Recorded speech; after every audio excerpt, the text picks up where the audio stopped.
اعوذ باللہ من الشیطان الرجیم بسم اللہ الرحمن الرحیم۔ کیا زوجہ شوہر کو مباشرت کرنے سے روک سکتی ہے یا نہیں؟ شریعت مقدسہ اس بارے میں کیا کہتی ہے؟ یا ایسی کون سی صورتیں ہیں کہ جن صورتوں میں اگر عورت مباشرت سے روکے گی تو وہ گنہگار نہیں ہوگی؟ مومنین، ایک اہم مسئلہ جو شادی شدہ افراد جوان لوگ پوچھتے ہیں اور ان کا بتانا ضروری بھی ہے۔ جب میں ایسے مسائل کو ذکر کرتے ہیں تو لوگ گالیوں کے ذریعے ہماری حوصلہ افزائی کرتے ہیں، جبکہ ان کو خوش ہونا چاہیے کہ ہم ان تک ان جدید مسائل کو پہنچا رہے ہیں۔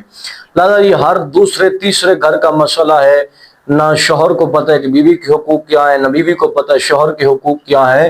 لہٰذا ان مسائل کو سیکھیں اور پتہ ہونا چاہیے کہ بیوی کے حقوق شوہر کے لیے کیا ہیں، شوہر کی بیوی کے لیے کیا ہیں۔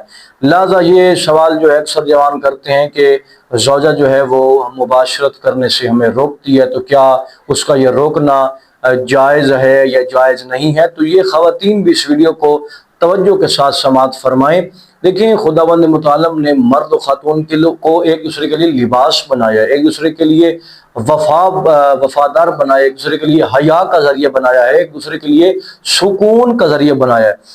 لہٰذا ان پہ واجب ہے کہ وہ ایک دوسرے کے حقوق کی پاسداری کریں۔ اگر نہیں کریں گے تو گناہ ملے گا اور خدا کے فرشتے لعنت کریں گے۔ ہاں، اگر یہ عورت پر لازم ہے، واجب ہے کہ وہ شوہر کی فرمانبرداری کرے اور شوہر کے اس جنسی حقوق کو پورا کرے۔ اگر وہ جان بوجھ کر غفلت کرتی ہے یا شوہر کے حقوق کو پورا نہیں کرتی تو وہ گناہ کبیرہ کا مرتکب ہوتی ہے، اور پھر شوہر پر واجب نہیں ہے کہ وہ اس کے نان و نفقہ کا ذمہ دار بنے۔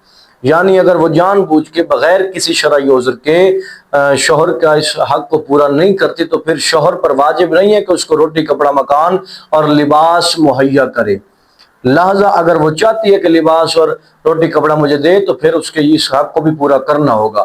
لیکن اگر کوئی شرعی عذر موجود ہے، یعنی بیمار ہے، بیماری کی وجہ سے اگر وہ حقوق پورے نہیں کر رہی تو اس میں کوئی حرج نہیں ہے، یا اس کے علاوہ اگر کوئی ویسے شرعی عذر ہو سکتا ہے، بیمار ہے یا ویسے شرعی عذر کی وجہ سے وہ شوہر کا حق ادا نہیں کر رہی، تو اس صورت میں بیوی بری و ذمہ ہوگی، اس پہ کوئی گناہ نہیں ہوگا۔ وَإِلَّا اگر وہ جان بوجھ کر غفلت کرتی ہے تو گناہ کبیرہ کا مرتکب ہوگی اور خداوند متعال کے فرشتے اس پہ لعنت کرتے رہیں گے۔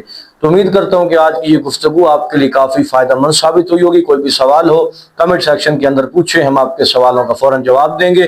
دعا ہے خلاق عالم حقیقی معنوں میں علوم اہل بیت سے آراستہ ہونے کی توفیق عطا فرمائے۔